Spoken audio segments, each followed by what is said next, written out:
We are live, people. What is up? Going over some day two options for the Miami Dolphins in the 2025 NFL draft class. Really excited to do this. I got a lot of names written down, going through most of the positions, maybe not every position, but definitely excited to look at this. Let me go here. Boom, boom, boom. Get the stream set up. Okay, cool. We'll let people fly in here before we really get too in depth.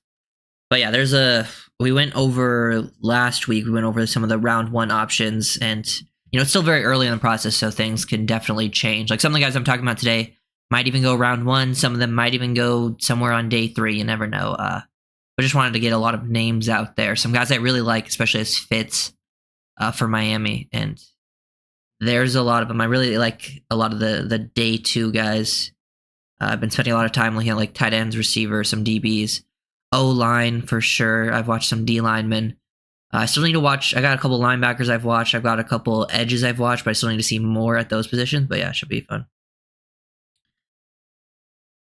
Dylan from Miami Duck fits what Miami likes for QB. Yeah, I like Dylan, but I wouldn't take him until day three. I've watched the QB class, and personally, to me, this is not really I would definitely focus QB in free agency for backup. And then maybe take like a developmental guy on day three if you really want to. Or there's some guys like you mentioned, Dylan Gabriel, Will Howard, Kyle McCord. Those are like guys who I could see being career backups, and they fit what Miami does if you want to take them on day three. But honestly, I don't really see too many strong options in this class. At the quarterback position, at least. But I wanted to start... Yeah, more like around 4 or 5 area. I wouldn't even... I started looking at some of the quarterbacks that are considered day 2 options, and honestly, if you don't like a quarterback enough to take him on day 1, then I feel like you're just wasting your pick on day 2 anyways. I just I know a lot of people like Jackson Dart. Personally, I don't see it. I do not see it. I'm going to start with... Yeah, you said take the quarterback from Ole Miss. Personally, I'm not a Jackson Dart fan. I think he's going to go higher than that anyways, and I wouldn't take him in round 2. I don't think he's a round 2 player. He doesn't do a lot of... there's some developmental upside there, but to me, I'm not taking developmental upside until later in the draft. He doesn't do a lot of quarterback things well. I think he struggles under pressure, with decision-making and accuracy. He doesn't even get under pressure a lot, in the offense. He plays in the most QB-friendly offense you'll ever see, and still is late to anticipate, see things. He obviously has good arm talent and some good athleticism, but I don't think he does a lot of what you need to do at the base level as a quarterback position.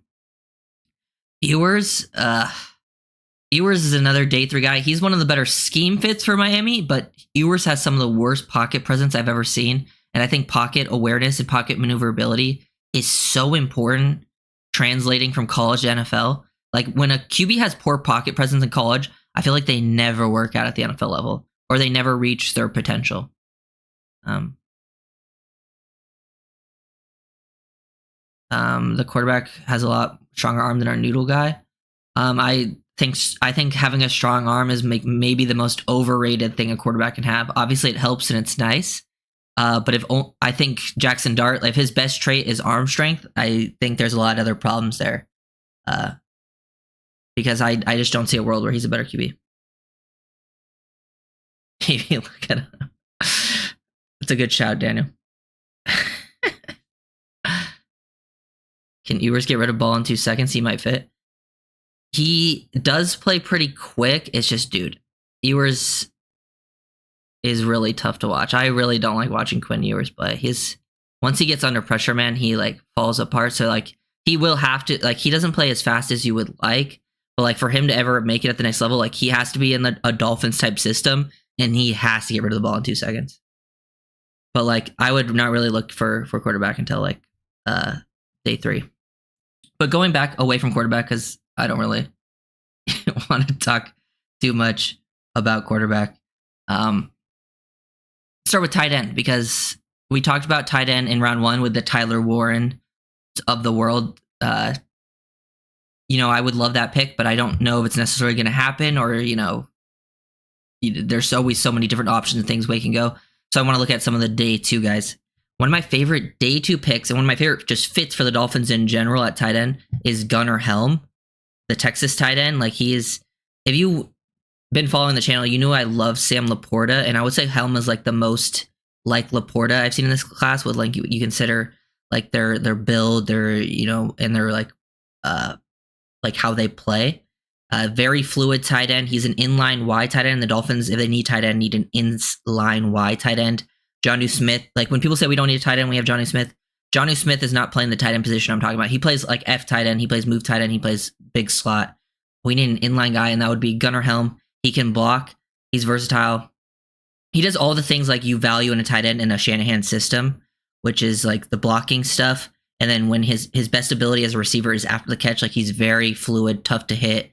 He also makes some tough catches down the field, change of direction, flexibility. He can also block out in space, like if you wanted him to be like a lead blocker, that type of thing. Helm is definitely my favorite like day 2 option at that position. If they wanted to go in that direction, which I think tight end should be in play, because really I saw a free agency, like all of them are back technically. I think they still all have 1 year on their contract. Hill, Smythe, and Smith. Obviously, Johnny will be a big part of the offense, but I think they could easily move on from either Smythe or Hill, or maybe even both. Sign a free agent even, or maybe keep one of them. Maybe they keep Julian Hill as like the third tight end because he's still young and cheap. But they definitely need to like not rely on those guys to play significant snaps, because they both played a lot of snaps this year. Like, the position for sure needs to be upgraded. But Helm is definitely a guy that I really, really like as a Y. And can just play multiple different spots. He has some really good reps down the field. He also can run routes. Like, he's really one of the more well-balanced tight ends in this class. Like, I would say after Warren, and even Warren, like Warren is almost like I think Helm is like the perfect tight end size for like a wide tight end. Warren's almost even like too big. Like, he's almost too big sometimes, where like I think he plays too tall at the point of attack sometimes as a blocker. Like, Helm is like the perfect size, I think, as an inline guy, and gets the job done where he can be a balanced threat in the run game and the receiving game. And then another player that I am looking at that's kind of in the similar vein as Helm, just to continue on tight ends, we'll go through tight ends, is Mason Taylor from LSU. I have Helm over Taylor, but Taylor's another guy I like on day 2. More as a round 3 guy, but I could see him going round 2. LSU player. Let me just check, but I believe he's Jason Taylor's son. Which obviously Dolphins legend. Looks like so. But good player for LSU, very clutch player. Like, he makes a lot of clutch plays for LSU.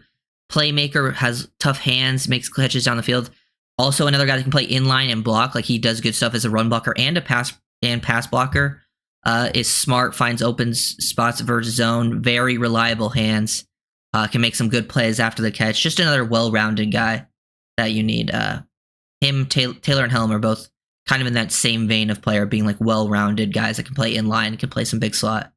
But yeah. You mentioned Fannin. Fannon's, if you saw, I think it was the Dane Brugler mock, yeah. So Dane Brugler, I believe, or The Athletic, which might just be Dane Brugler.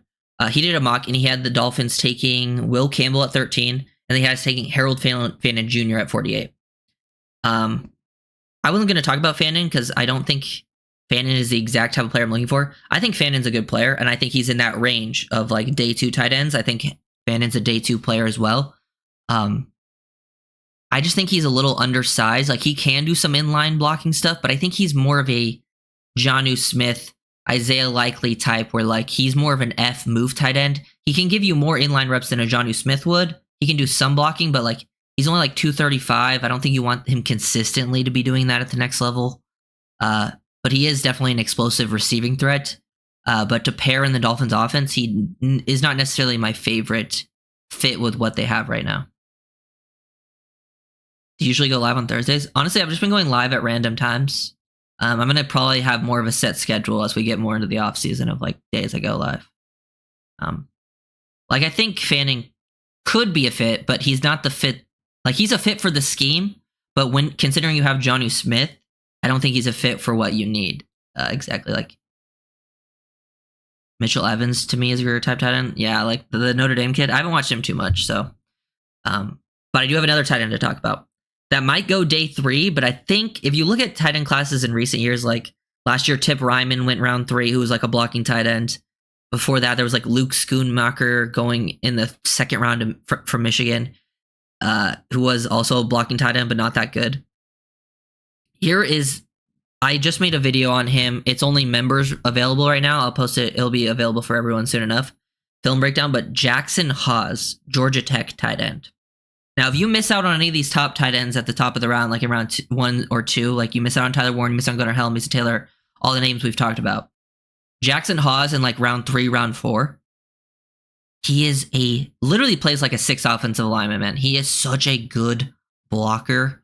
Definitely the best blocker I've seen in the class. He doesn't really do anything as a receiver for that team. He just wasn't used as one. But if you just want a pure blocker at the Y, which I think the Dolphins desperately need, and like he would be a fit, like he's scheme versatile.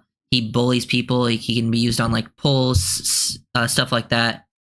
I think he even has here. There's some. Let's see what I got here. I go here. I'll show this play. Okay. Like here is just a clip of Haws right here. So 85 right here. Just watch him like as a puller.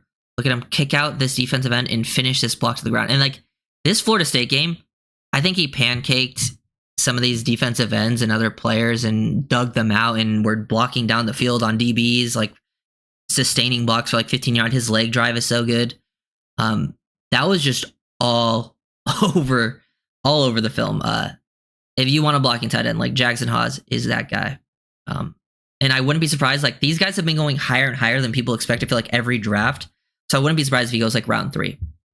And the Dolphins round 3 pick is like a late round 3. So like I feel like he would be pretty decent there. There's some other good tight ends to talk about, but those are like the main ones that I liked as like fits for the Miami Dolphins.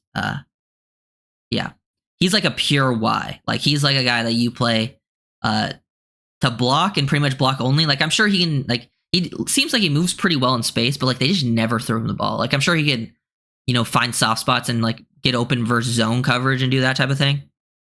But he's not going to give you really much value there. That's why you still have Jonnu, but like he's like the perfect pair with Jonnu. Also, like if you really want a guy that's like super well rounded and will be like, your stud for you, then you go for like the Gunnar Helms. But those are the tight ends I like. There's some other ones that are some solid players, but they're not like the exact fits, or they're more like day 3 players. What should we do next? Let's go to receiver. I don't think receiver is the biggest need for the Dolphins. We'll see what ends up happening with Tyreek Hill, but I do think receiver will be on play in day 2. Just because I've spent a lot of time watching receivers, and receivers is my favorite position, so I have multiple players to talk about, and then we'll go to O-line after that. So like we've talked about in the other streamer, there's Ted McMillan, there's Travis Hunter if you consider him a receiver, the Luther Burdens, Emeka Egbuka. I think the Dolphins will really like Egbuka, but those are more like round 1 guys. My next receiver, who's in my top 5, and he's starting to catch some steam. Like this guy is so good. I can't wait to make a video on him if it doesn't get copyrighted, which it probably will because my video on Gunnar Helm got copyrighted and he's from Texas. But Matthew Golden from Texas, he gives me like Stephon Diggs, Terry McLaurin vibes, and those were guys I really liked coming out of the draft. And like McLaurin went 3rd round, Diggs went I think 4th round, and obviously those both guys are stud in the NFL. Like Golden's like, I forget his exact size, but he's not the biggest guy. He's not like super small, but like he's a guy that can play inside, outside, flex, like his fluidity, flexibility, great quick twitch mover, and he's just good at every part as a receiver. If you start the play from start to finish, he's got a good release package. He's explosive off the ball. He's a good route runner, nuanced, knows how to use his eyes, attack, leverage, manipulate, get open. He's good at the catch point. Like this is where like he really sets himself apart, is where some guys struggle. That are like this type that are like really good route runners. Sometimes they struggle at the catch point to make tough catches. He comes down with so much. His ball skills, his tracking, even down in the red zone, like pulling balls away that are like really inaccurately thrown. Like he's such a good player. He'll be in my top 5 receivers for sure. Hip sync really good, can run a lot of in-breaking routes. Like, I wouldn't be surprised though if Golden goes round 1. I'll be honest. I don't know if he'll be a round 1 grade, but I won't be surprised if he goes round 1 in this draft class. He seems like a riser to me, and he's a junior, just declared like a couple days ago. Very good player. I see you mentioned Savion Williams. I can talk about Savion Williams too. Savion Williams for me, I think he's a round 4 guy, so technically not day 2. I know some people really like Savion Williams.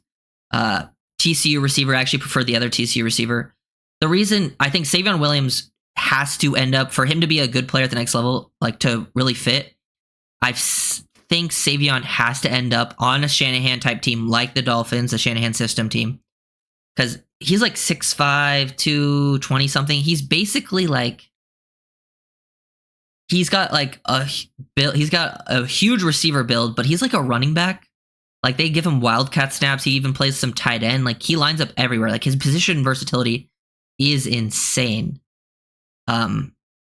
He's really good with the ball in his hands. I think my only problem with him right now is he doesn't do a lot of like pure receiver stuff that well. Like, he can run, there's flashes of him running some routes, but like he has a lot of concentration drops, and like he's not the most consistent route runner. So like the pure receiver stuff, I think he struggles with. But like if you have a creative offensive coordinator and you can find ways to scheme him the ball, which I think the Dolphins could figure out, he's a very fun player that in the right system, I think he would work. It's just, I think sometimes these guys don't necessarily, he's very athletic for being like 6'5". For his size, he's super athletic. He's just like a guy that definitely needs some development, but like right away, you could definitely find a value for him in like those schemed up touches. I just prefer some of the other receivers that I think can do also some of that stuff, but are also just better pure receivers. Thoughts on Tay Felton from Maryland? I like Tay Felton. I actually prefer the other Maryland receiver, Caden Prather. He's like 6'3", 6'4", 210, so bigger body. He's an X receiver. He doesn't always get schemed up a ton of touches from Maryland. I'm going to make a video on him soon. I posted on Twitter a cut up of him the other day. He actually gives me like some Nico Collins-ish vibes coming out of Michigan. I'm not going to say he's going to be as good as Nico Collins, but he's also like a round 3/4 player from what I've seen. But like he's like the ideal, like if you were to get rid of Tyreek and you were going to pair someone with Waddle and you wanted to get someone in like round 3, I think he'd be like the ideal guy because he can line up on the outside, play as a pure X. He's got great hip sync for his size. He can run. He's really good at running like deep dig slant routes. He can work on you vertically. He's got great feet for his size. Run strong routes. He's good at the catch point, like making adjustments. He's good with the ball in his hands. He's got like some fluidity, make people miss. He can be a bit of a body catcher at times. So like he doesn't always use his length to his advantage. That's why that's something also Nico Collins does as well, at least when he was coming out of Michigan. And he's not the best blocker, but like he's a guy that I like a lot as like a scheme fit for Miami. Same with the other TCU receiver. I've made a video on him, Jack Besh, former tight end. He's like I think he would fit really well in like the McVay's type of system. I feel like, use him as a receiver that can block. He can get open versus man-to-man, very quick feet. I'm not quite sure if I think he's going to be more of a big slot, but I like him a lot too. These are all guys I think I'm going to have in my top 10 receivers, by the way. I don't know the exact order, but I think like we talked about the top 5. I think the next 5 are going to be a mix of like Jack Besh, Caden Prather, Jalen Royals, Utah State, Xavier Restrepo, Tez Johnson. Those will probably be my next 5. Don't know the exact order. Then after that, I didn't say Alec Emunor as well, the Stanford receiver. He'll be in that mix. Then after that, I would have like Savion Williams, Trey Harris, Tay Felton, those types of guys. Rock Taylor I like later in the draft as well too.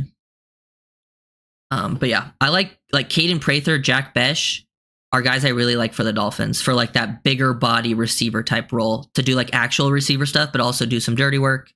And I think they just mesh well with the Dolphins. And then you want guys who are like, you kind of already have that type of skill set, like Matthew Golden, Xavier Restrepo, Tez Johnson, more of those guys who can play like slot Z receiver. You have those guys on the roster, but I think they'd be good scheme fits as well. Those are guys I like too. Like Jalen Royals, kind of a mix. He's like 6'205". He can play inside, outside, good feel as a route runner. really good with the ball in his hands. He's just like he's like a jack of all trades. Like he's kind of good at everything. He doesn't really have like any elite traits, but he's kind of just good at all those things. Like he has good timing and tempo, good under control, solid hands.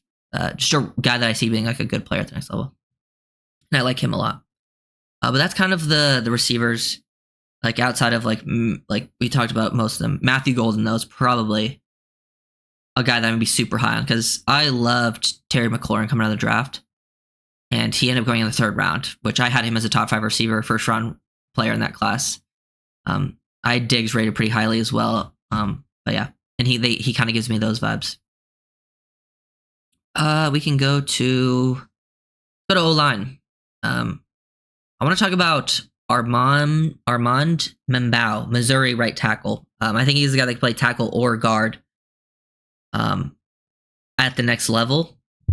He is this one I want to talk about because I thought he was gonna be like a day 2 guy, but if you watch, I think in Dane Brugler's mock, who has like a pretty good feel for what scouts think, and like he's like usually good on, like he's on the pulse with things, he had Armand Membao going early 1st round. Like he went before the Dolphins even picked. So he might end up flying up these draft boards because I do like him a lot, and I could see him going pretty early. But he is a guy that I think can play guard or tackle. Like he's a good athlete, good mover. Love his like punch and strike timing. Very good at that stuff. He's a finisher, very explosive, good angles to the 2nd level, like climbs up, makes plays. I even wrote, in my notes, I feel like he could go 1st round, and definitely seems like it might be leaning that direction. I had him already written down because I thought he was like a day 2 option. But if he's rising up to 1st round, that wouldn't surprise me. Would you say that Bush is like a mock Hollins? Not exactly. I think Hollins was, when he was coming out, he was more of like the long striding athlete. Like there's some similarities there, but I feel like Hollins was more like known for his like deep vertical stuff and like making his impact on special teams. Well, and like on the outside, and like while Besh is more of like a big slot, he's quicker than he is fast. Like he's got really good short area quickness, makes some tough catches. But they both play with like a similar type of toughness, I could see. Yeah. Yeah. He does it as well. Yeah. Scotty, I think you might be talking about Marcus Bowe, the Purdue tackle, but they both do like some of the hand slap stuff. So I think you left this comment on my Marcus Bowe video, but they have similar sounding last names, like Membao, and then there's Bowe. M-B-O-W. I think it's just pronounced Marcus Bowe. But they both do some of the hand slapping stuff. They're both very like nuanced with their hands. Milam is nasty, but he'll be gone by 48. I actually think Milam could be there. I think he's more likely to be there than like some of the other guys I'm going to talk about, which I think like Membao, who I just talked about, I think is more likely to be gone. And then Donovan Jackson, Ohio State O-lineman. I did a breakdown on him the other day if you haven't seen it. He's played left guard and left tackle for Ohio State. He's done both very well. Very consistent in pass protection. Like he gave up like 0 pressure. He gave up, I think, like 1 pressure at left tackle in like the final few weeks of the season. But like good lateral agility at his size. He has the ability to like displace, move people. Smart player to pick up like twists, stunts pretty constantly. Plays with good technique for the most part. He can reach and hook defenders, dig people out of gaps. Good pass protector. I like him as a fit as a guard in the Dolphins system.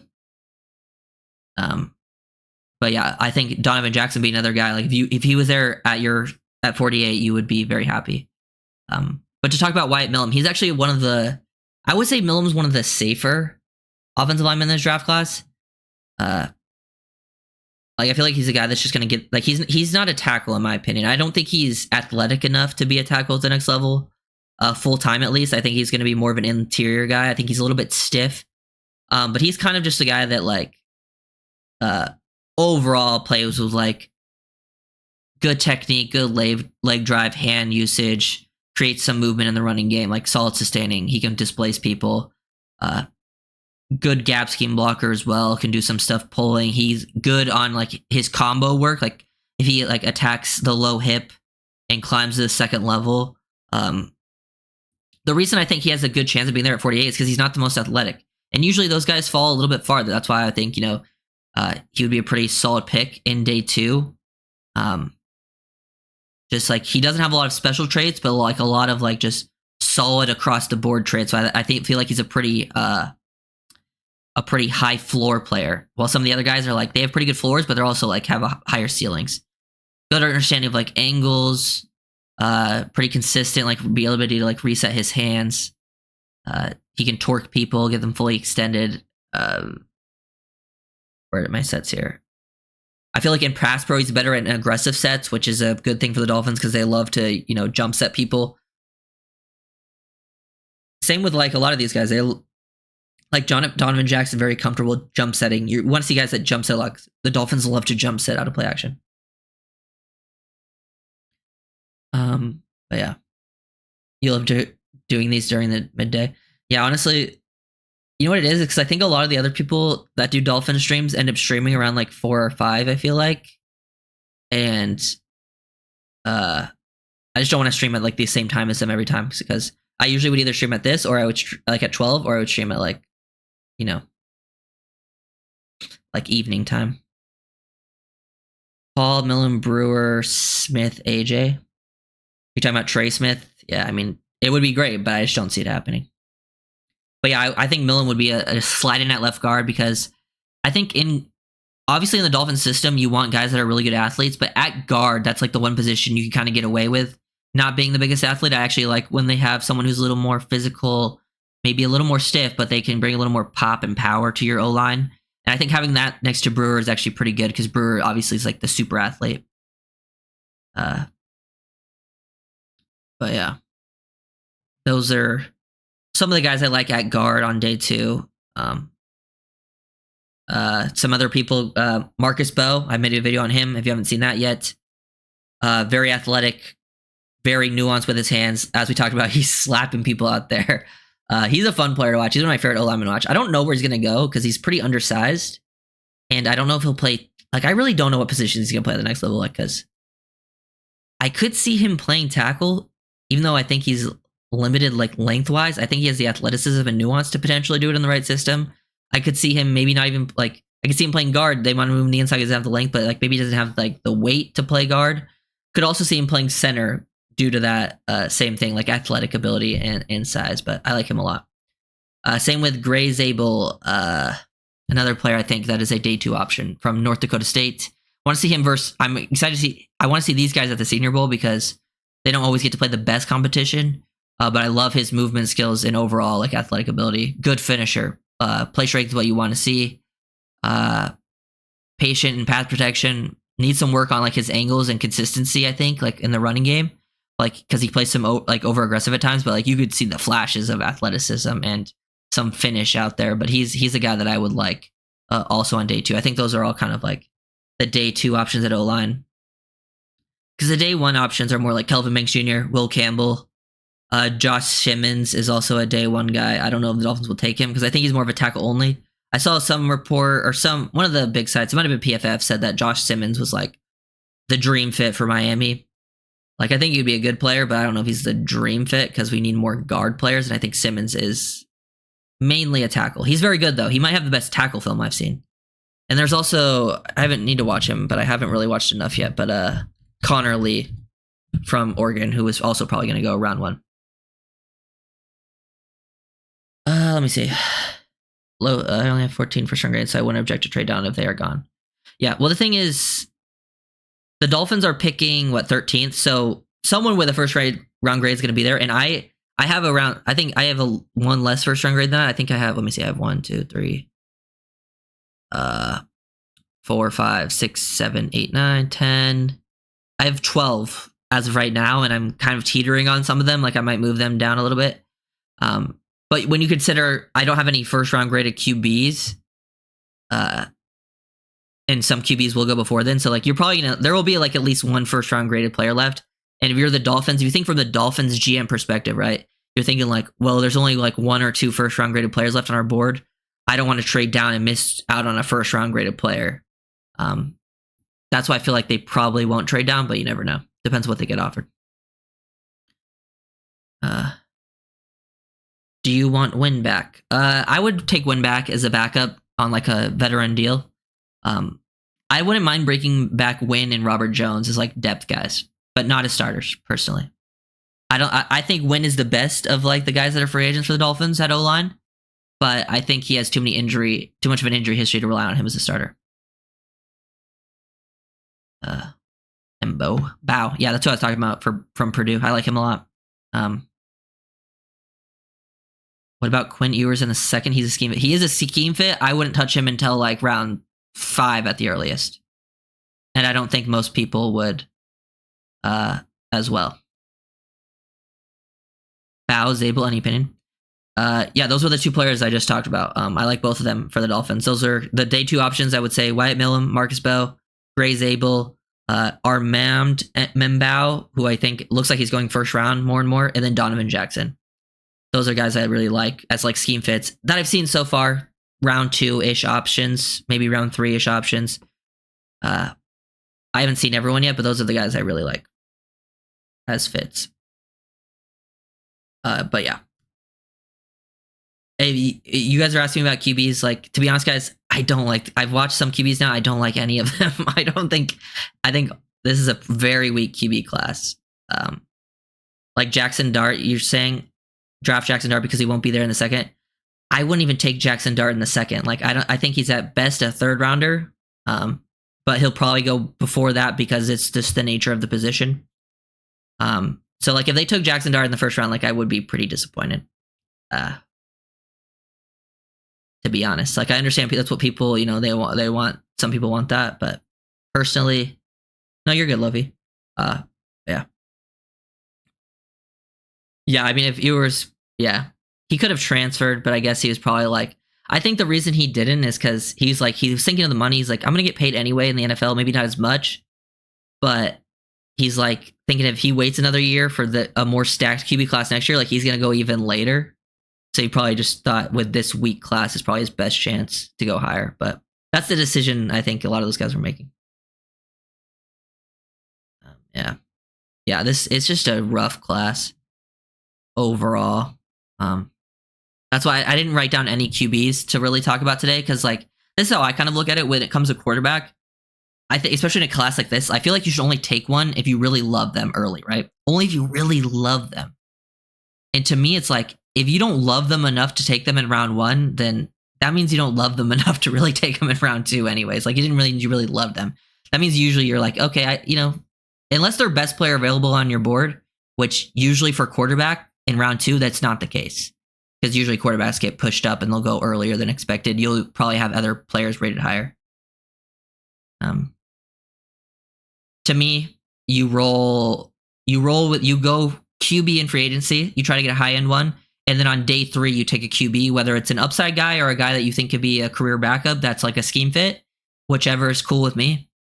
And then you see what happens this year, and then you kind of go from there. If it works out for you and like Tua stays fully healthy and you win a playoff game, then yes, you continue to roll with Tua. But continue to still work at your backup QB spot. If that's the blow it up year, if 2025 doesn't work out and you really blow it up and you move on from Greer, McDaniel, and then your new coach comes in, then you let him in the new QB or in the new GM kind of decide what to do. I just don't think this is the year to do it personally.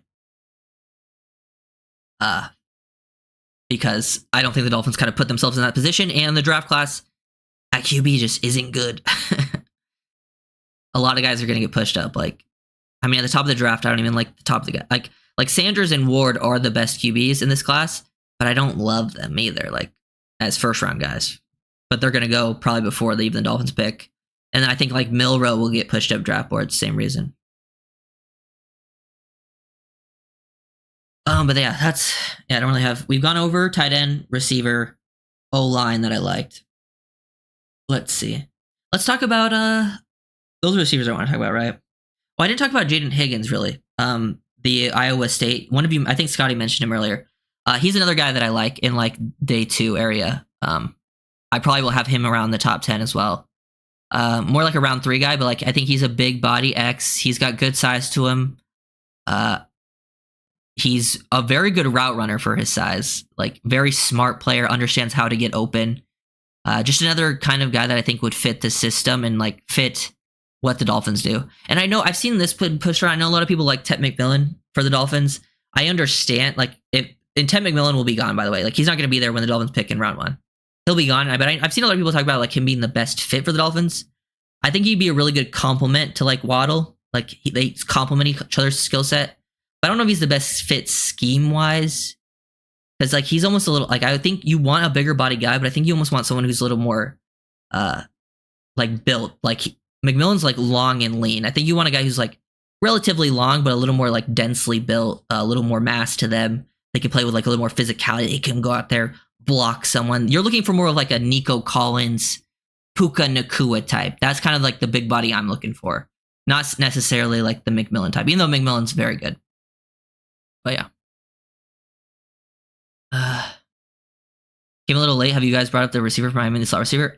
I talked about Restrepo a little bit. I didn't go in depth, but yeah, Restrepo, I mean, day 2, I do think he's a day 2 option. I think he's honestly one of the most fun players to watch in the class. Like, when you watch Restrepo, you know exactly what you're seeing. Like, I feel like Restrepo is one of the easiest evaluations. Like, very well-rounded player. Probably a slot receiver only at the next level, but you know what you're getting out of him. And he's doing everything. He great, like, very low drop percentage. Like, he catches almost everything thrown his way. Even a pretty good contested catch, which usually for small receivers, that's not the case.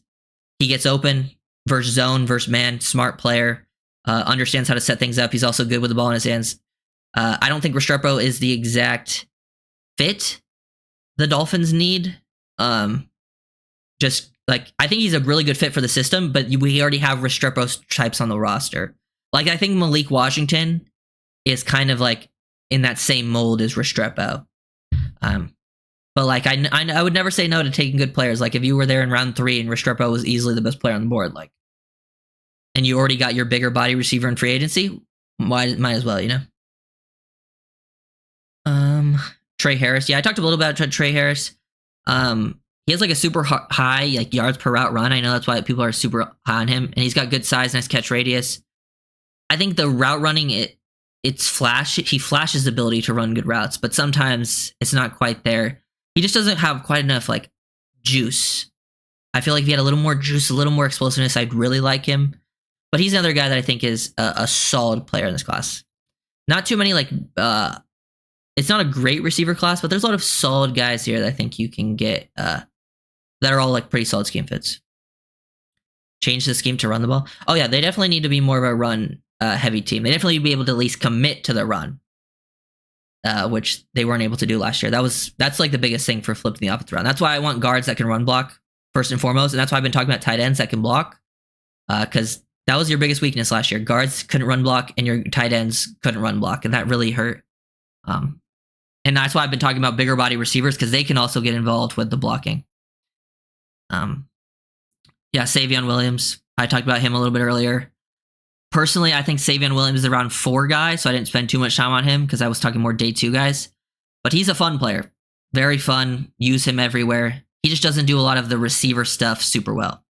He's more like you scheme him up touches. Route running / separation with it to a needs. Yeah, that's why I'm not looking like... That's why I want, like, if we're getting a bigger body guy, it's a guy who can still run routes, like a Jaden Higgins, a Caden Prather. They can get opening and still run routes, and they're good on those in-breakers, their timing and stuff like that. But having a bigger body is needed. Like, if you look at what the Rams do, they have bigger body guys, and they run a similar system to us. But they are also involved in the running game. They get handoffs. They get, like, Puka Nakua. They get, like, Nico Collins, another example. Very similar systems that the Dolphins run, and those are bigger body guys that can still fit within the system. That's why I'm thinking you already have the guys that can separate and get open. Let me get a bigger body guy that can also separate and get open, but also can still make contested catches, be a physical threat after the catch. But yeah, I've not seen Jaden Bray from West Virginia. Not yet, at least. I don't even know. I don't think I've heard of Bray yet. But let's go. Let's talk about a little bit of off-ball linebackers, because I've found some 2 new players that I've just watched that I haven't watched and haven't heard.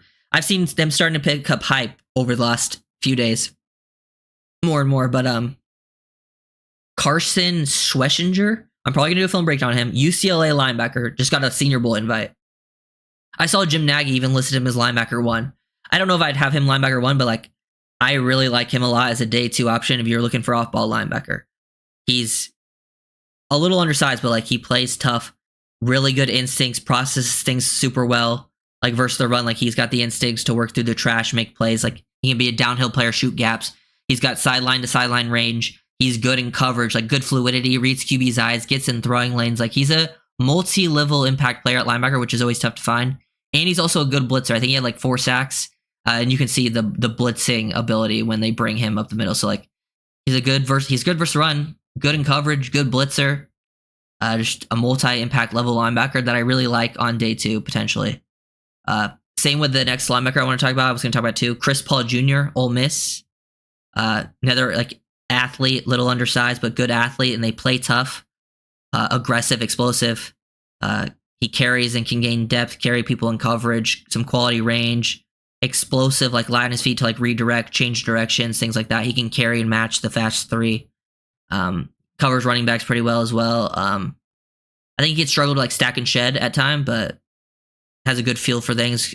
Both like guys that just get to their spots fast, see things fast, and are athletic enough. Yeah, Jahad Campbell, he's more of a... Jahad Campbell's a tough spot for Miami because I think he goes in between where Miami picks, from 13 to 48. Like I think it would be a reach if they took him at 13, and I think he's too good to fall to 48. I like Campbell though. Campbell's a fun player. Those are like the top linebackers, the guys I've talked about, and the other one. And then whatever you consider Jalen Walker, the Georgia guy, whether you consider him a linebacker or an edge, he's also in that conversation as the top guys, at least from what I've seen so far. But those are the linebackers. Let's go to D tackles because I only have a couple D tackles to talk about. We'll talk about one of the one techs I like on day 2, Alfred Collins, Texas guy. Dolphins will probably be looking for a one tech-ish type of player. They don't really... if you look at our free agency, every D tackle, I saw this list. Yes, every D tackle on the roster right now is a free agent except for Sealer. Calais Campbell, Deshaun Hand, Benito Jones, Matt Dickerson, all free agents. You'll probably try to bring back a couple of those guys, but you're going to need some D tackle help probably in the draft. And you need some one tech. Alfred Collins, big body guy, but he moves very good, or he's very good like run defense guy. He's hard to move in the run game. And he definitely is like, sometimes the bigger body guys, like they don't carry the weight well. Like he carries the weight that he has on him well. Like he's definitely athletic.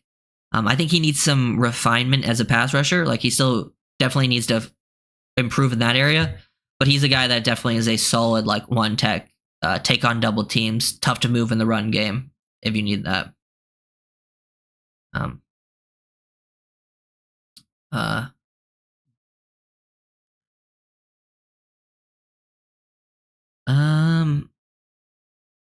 Kenneth Grant's I think gonna go day 1, so that's why Grant's also in that.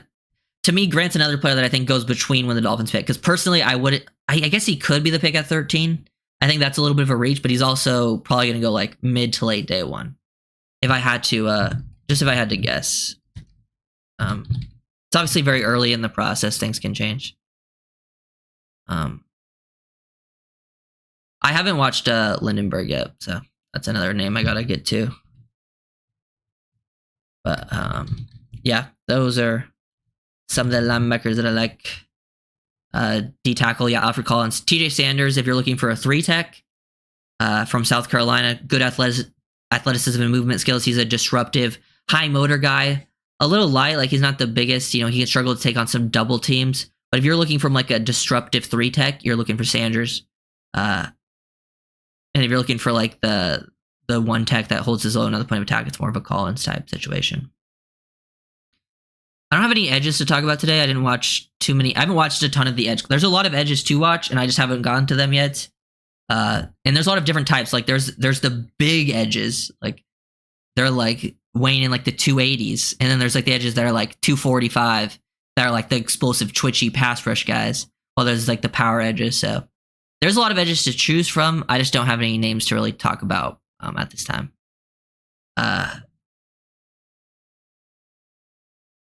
Deion Walker, yeah. Deion Walker is probably a day 2 guy. I didn't put him here, or I didn't really talk about him today because I think he's super inconsistent. He's just a tough one. To me, like being a scout that like goes to these schools and talks to people that know these guys, that's where they have the real advantage, is with a player like Deion Walker, because he flashes, like he's clearly got some insane size, and for his size, like he moves really well. It's just sometimes he gets like really slacks off on plays and has like some really bad reps, and I just want to know why that would be. So like scouts that get to like meet with the coaches, talk to him, will have a huge advantage in that area.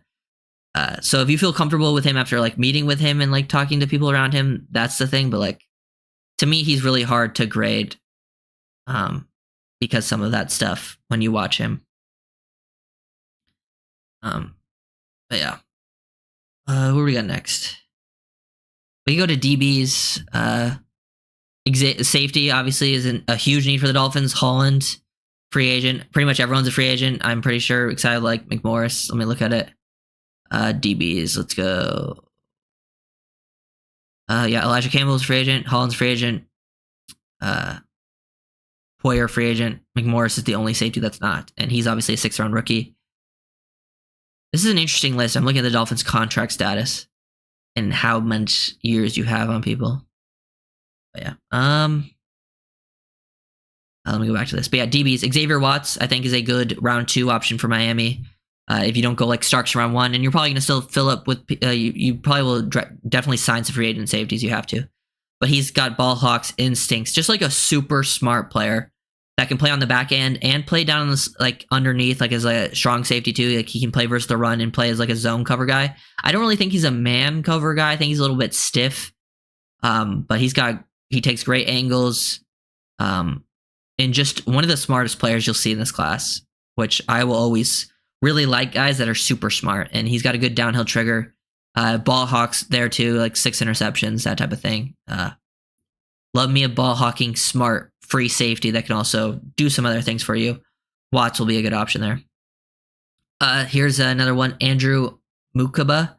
Andrew Mukaba is the Texas safety. Another day 2 guy, I believe.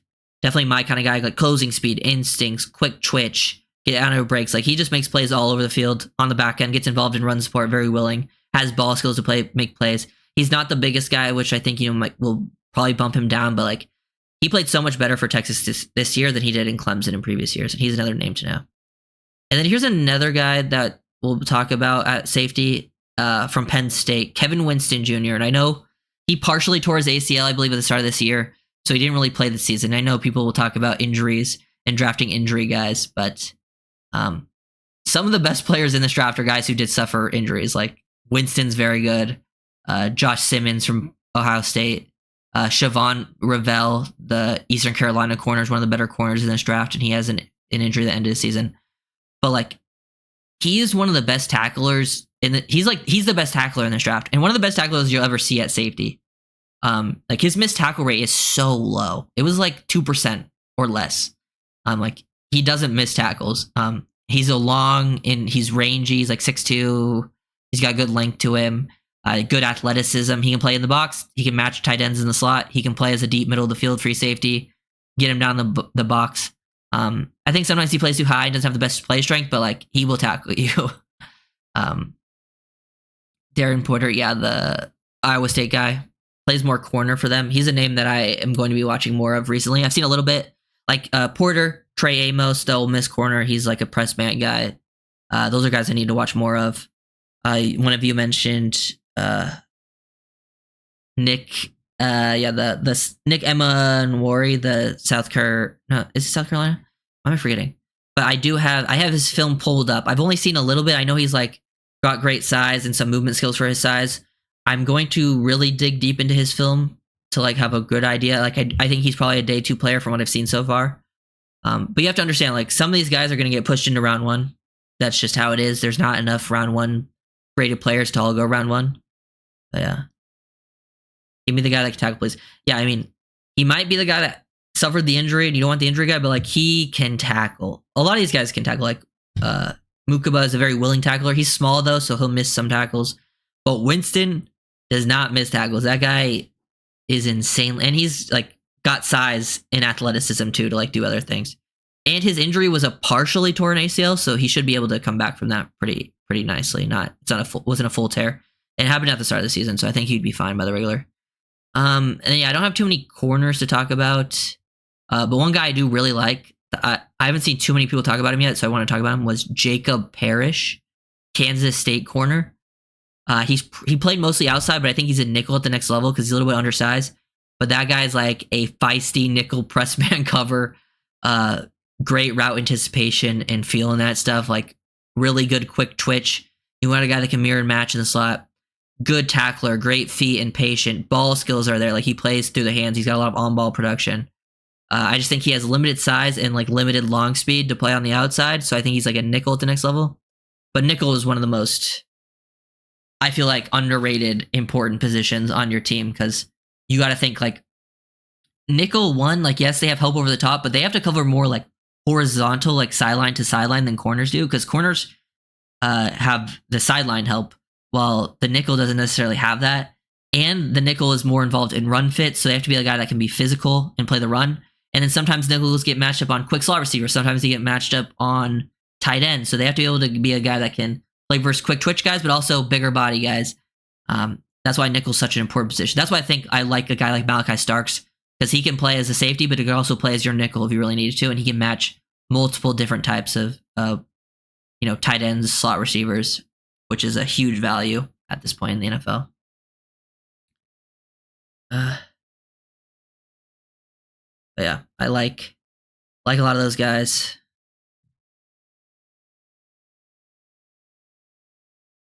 What you guys think about trading assets in season like Ramsey, Hill, Jalen, Chubb, so we can load it for 2026 draft? During the season, if the season looks, here's the reason I don't think it happens. Because I think Greer and McDaniel know they're like on this is like their last opportunity. Like they need to have a great season.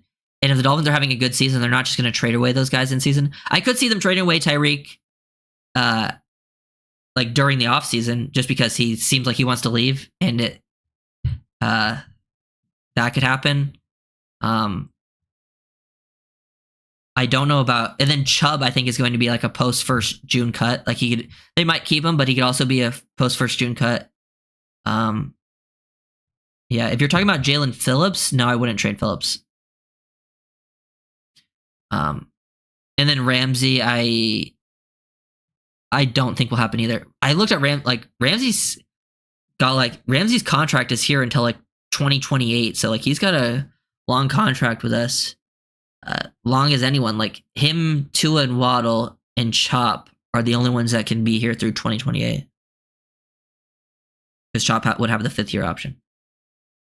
I don't know. I hope Phillips can stay healthy because to me, Phillips is still young and should be here for the long haul.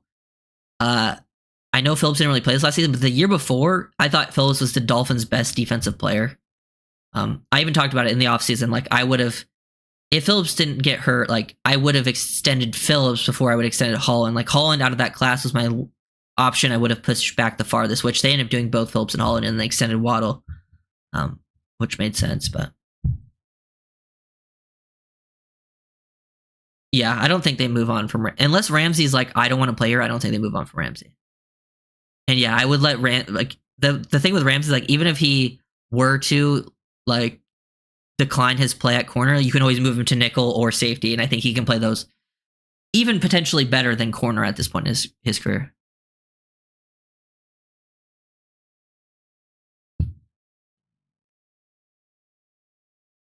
I want guys who aren't injury prone and Finn's need a new strength and conditioning coach. Look at Bill's line intact for 2 seasons.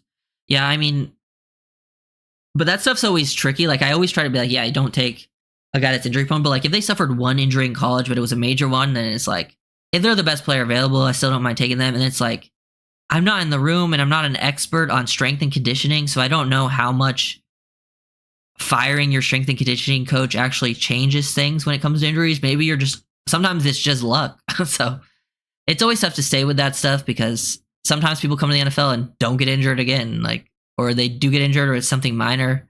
Sometimes guys that were never injury prone in college come to the NFL and get injury prone. It's always tough to predict that stuff, you know? That's why I don't focus. It's something you talk about, but I don't like make it the end all be all because I'm not an expert when it comes to that type of thing, you know?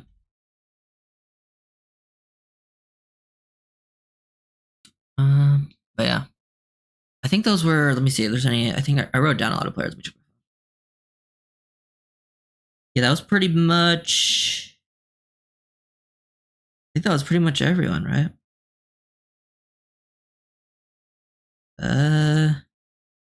I think those were all the guys I wanted to get through. At least like the day 2 options. Talked about a lot of receivers. I didn't go super in depth, but I'll probably get to videos on all these guys. Some of them are good scheme fits for different reasons. Didn't talk about running back because I think the Dolphins should go more running back on day 3. It's a pretty good class, and I think you can still get a good running back. I like Travion Henderson. If the Dolphins are going to go running back on day 2, I don't think they will, but I like Travion Henderson from Ohio State. I think he's a good scheme fit. I like his build, good dense RB build, works through contact well. He's a gifted athlete with great feet and burst, good vision, that type of thing. Good scheme fit. Like he can play in the Dolphin scheme for sure. Ability to set up blockers, stay square and patient. But he's the other guy that has a bit of an injury history, and not really a pass protector either. But yeah. What the odds Weaver go? I don't think Weaver goes this season.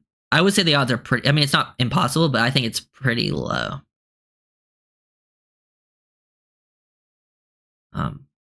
There's some other fun running backs on like day 3, like Rashard Smith, LaQuint Allen. They're like running backs that are almost like receivers. So if you want that type of guy, those are day 3 guys. Ollie Gordon, DJ Giddens, maybe like round 4 guys, and they're bigger body guys if you want someone that can, play with a little more umph there. Woody Marks from USC, another good player. Actually, I like a lot. Really fluid. But those are guys that I could easily. So running back's always tough to predict because usually players end up falling at the position. Taj Brooks from Texas Tech. But yeah.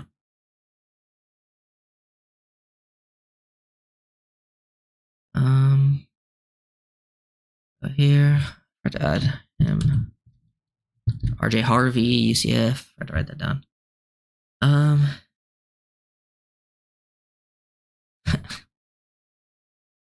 Yeah, they went undergrad. Yeah, Ollie Gordon, Oklahoma State had a bit of a down year, but he was really good last year. Bigger body guy, and you can definitely tell he understands the game too from his film. Plays with a pretty good like processing, facial awareness type thing. Damian Martinez, yeah, from Miami, another day 3 guy in my opinion. Same with Judkins from Ohio State. But guys that run hard and can play physical, if you want some of those options at running back. I haven't spent too much time on the running back class. So, but it is pretty good from what I've seen so far. But I don't think they should go after running back until a little bit later, probably. Could A-Chain replace Tyreek? I mean, he can do some of the, like, if we did lose Tyreek, he would definitely play some of that stuff. But could he, like, truly replace him? No. The Tyreek replacement on the team would be Waddle. And then you would replace Waddle with, like, a different style receiver. Like, with a guy that can play as, like, a true X on the outside. But also, like, they play Z, maybe even a big slot. And then in your slot, and then, like, in the slot, you would have Johnny Smith, Malik Washington, those types of guys. But yeah. You don't really replace Tyreek with anyone. I mean, the only one that could really do it in the whole league is probably Waddle.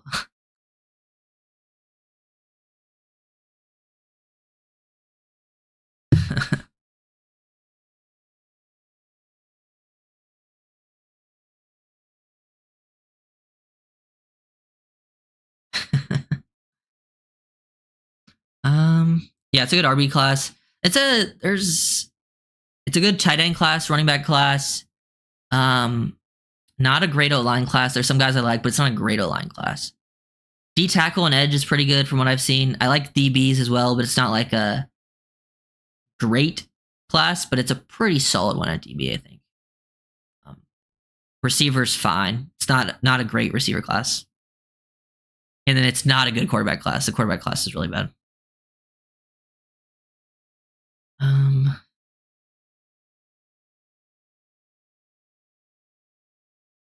But yeah, unless you guys got any, those were all the players I wanted to go over. So, you guys have any questions? Any players? Maybe you guys missed some talking about, or just we could talk, free agency, things like that. Find some stuff. Boom. Interesting, yeah. I got a lot of guys in the like ready to go. Like draft wise. I'm probably gonna make a video on Carson Schwessinger, UCLA linebacker pretty soon. I got his cut up ready. I might make a video on Caden Prather.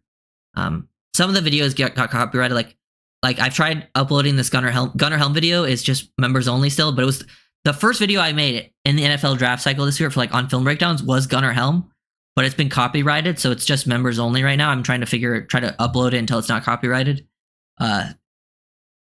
So that one will be members only for a while until I can figure that out. But I'm gonna do Jackson Hawes next. I made a Jackson Hawes video. That one will be, it's already uploaded, members only right now, but it will be for everyone to see soon enough. Probably next tomorrow. Probably gonna do a video on like Armand Membao. I did one on Donovan Jackson. I'm probably gonna do one on Gray Zabel soon. Might get a running back in there because I haven't focused on the running backs too much. Maybe Travion Henderson. I'm gonna do a bunch of receivers like Jalen Royals, Matthew Golden if I can, but it looks like Texas film is getting copyrighted, so I don't know.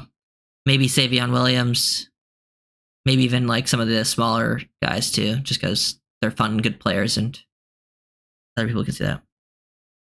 But yeah, those are Jackson Hawes, Carson Schwessinger, some of the receivers like Caden Prather, Jalen Royals. Did O linemen like Armand Membao, Gray Zabel. I already have like the film for them. I just have to record like the actual video for it. Like I got film. I already recorded the cut ups of the film already. I just have to like record talking about it and breaking it down. What about Ty Robinson from Nebraska, defensive tackle? I've only seen a little bit of Ty Robinson, so I know who he is. I saw him match up versus I think it was Donovan Jackson, but I haven't seen too much. Like I know there's Omar Norman Lott from Tennessee, interesting 3-tech type, but I don't know if he's like very explosive, disruptive type that, you know, but I don't know if he's going to be hold up too well versus double teams, but I need to watch more of Ty Robinson. Also I need to watch Darius Alexander. I have him up as well to watch from Toledo. He seems very interesting to me as well. Those guys are up next.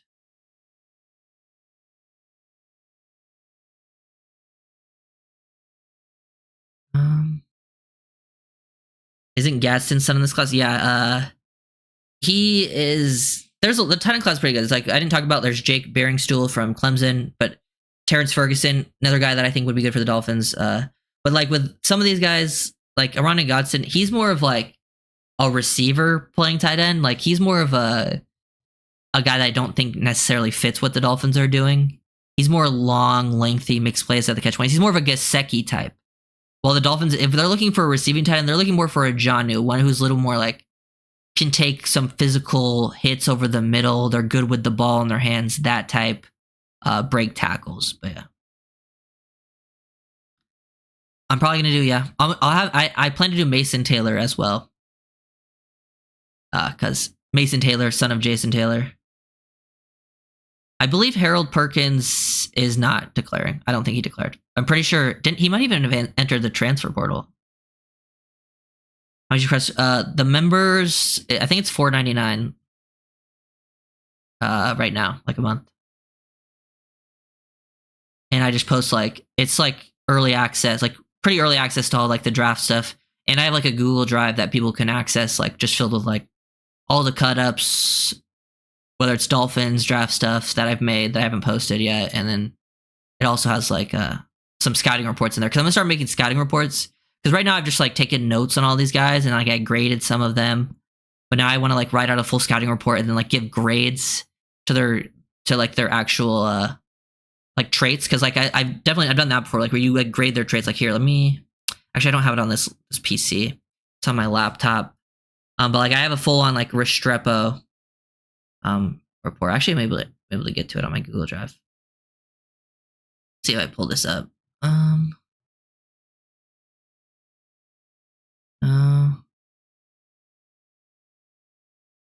no, it's not on here, huh?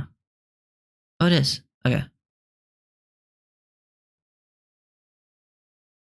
Let's see. Like here, this is like something I did for SIS. It's called Sports Info Solutions, but this is like a report I made for them.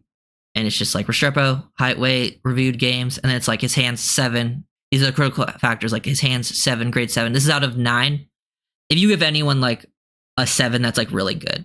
9 and 8 are like very rare to give out. Like you don't really give out those traits, but like separation 6, these are good. Like 5 is like average, 6 is good, 7's very good, 8 is like elite, 9 like almost elite, 9 is like rare. So running for catch 6, that type of thing. Strength and weaknesses, and then like in the passing game, Restrepo shows excellent instinct, finds soft spots for his zone, is a very QB friendly target. He shows very good route running ability with a good short area quickness, quality route tempo to manipulate DBs and create separation versus man. That's the type of thing that I was doing. I kind of want to do like some of that stuff.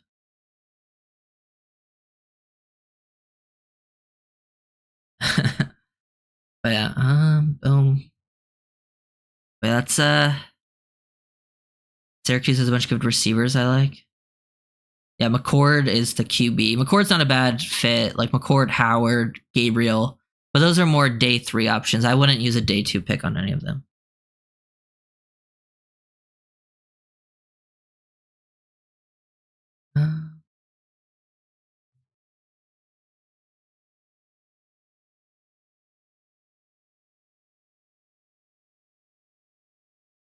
Dream scenario, trade down in first, get a 2 or 3 extra, take Warren, Millen, Matt Watts, Scatabo. Yeah, that wouldn't be that bad. I like Scatabo. The only thing is, I think if you trade down, you're probably not getting Tyler Warren, because it looks like, from what I've seen and what Colts fans want, like a lot of people think the Colts are going to take Warren, and they pick 1 pick behind us. How would you rate last year's draft now that it is in the rearview mirror? Like the Dolphins draft, like the full-on draft, like their full draft. Usually I think you should wait like about 3 years to fully grade a draft class. But if I had to grade the Dolphins, I think it was pretty good. Like it was one of the better Dolphins drafts in a while. Like Chop is very clearly a hit. I think Patrick Paul, you're like, the jury's still out there, but like there's potential there. I think that one can go either direction. But like we'll find out more next year, because next year I think he's going to start. But like I think the pick could have been worse, but it's still early. After that, Jalen Wright. I think Jalen Wright's going to be good for them. I know he didn't quite get to get going this season, especially as it went on because of the Dolphins' run game, but it was more to do with blocking, him struggling later on. So I think Wright's fine. Who else? Malik. We got Malik Washington. And you got to think, when you get to day 3, a lot of day 3 guys don't usually make impacts in the NFL at all, and especially early on. So like Malik Washington, I think is a very good 6th-round pick to have. The other guys didn't really get to play. Like Taj got hurt before the season started, but he's a 7th-round pick, so I don't put too much on that. Patrick McMorris only really played the end of the season on special teams, but you found some contributors and guys. Like you got Chop, who's a stud. You got Patrick Paul, who looks like he's gonna be a starter for you for the future. I think Jalen Wright will be good. Didn't quite get what he wanted, but then you got in the 6th round, I think a 3rd slot receiver for you. So I would say overall like a pretty good draft class. I would say like a B. It's not quite an A. You didn't have like anything crazy after round 1, but you didn't have too many picks either, and usually that's kind of how it goes. Start looking at the free agent class yet? I've looked at the free agent class a little bit. There's some interesting names in there, like O-line. Like I know like Will Fries from Indianapolis, James Daniels from Steelers. Those are some guys I like at guard for the Dolphins, because I do think they need to get at least 1 guard in free agency. There's some other names I saw there. It's not the best class, but there's definitely guys you can get there. Like if the Dolphins can have a similar free agent class that they did last year, I think that'd be very nice, because their free agent class was actually pretty good. Like if they can get Jordan Brooks, Aaron Brewer level players at that price tag, that would be huge. But there's some decent things to work with. I could even see them adding maybe potentially even some tight ends. Let me look at linebacker actually. There's not too many linebackers. Like you wanted to go after like a Greenlaw from San Francisco. I think they should re-sign Tyrell Dodson, but more as like a Dotson should be like a third linebacker type. But yeah. Yeah, Chin at safety is not a bad shout because I don't think he'll be too expensive. And he's still relatively young. He's not the greatest player, but like you're just trying to find guys that can contribute. And like there's Julian Blackmon from the Colts. I find out who else is there. Where can I find safety? There it is. Justin Reed from Kansas City. Jeremy Chin, Julian Blackmon. Just looking at some names. I need to watch their film though. Javon Holland is obviously a free agent. Richie Grant, free agent. Trevon Merrick from Raiders. Merrick, Holland, Grant were all in the same draft class, actually. I think they all went relatively close to each other, too. Yeah.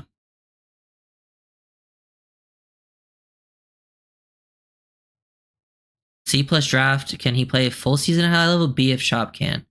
Well, to me, like, I know he didn't start the season super strong, but, like, he finished the season so strong, like, and it was, like, enough games. Like, it was, like, basically the full second half of the season that, like, it makes me feel confident that he can play, yeah, Hufanga is not a bad one either. That makes me feel like he can easily play a full season as he did because he played enough games in a row to show. In the start of the season was just him getting used to the game. But yeah, I think that'll be it for this stream. We'll do another draft stream soon. I'll probably have a draft video up. I'll have a bunch of draft stuff going on. And then once we get close, like I'll be doing draft from here till the actual draft. And even after the draft, we'll do some draft things, talking about who we drafted. And then once we get closer to free agency, I'll start doing the free agency thing because free agency changes so much because people sign stuff. So I don't want to get into it too early. But once we get there, we'll talk about it more. But thank you guys for watching. Make sure to like, comment, and subscribe.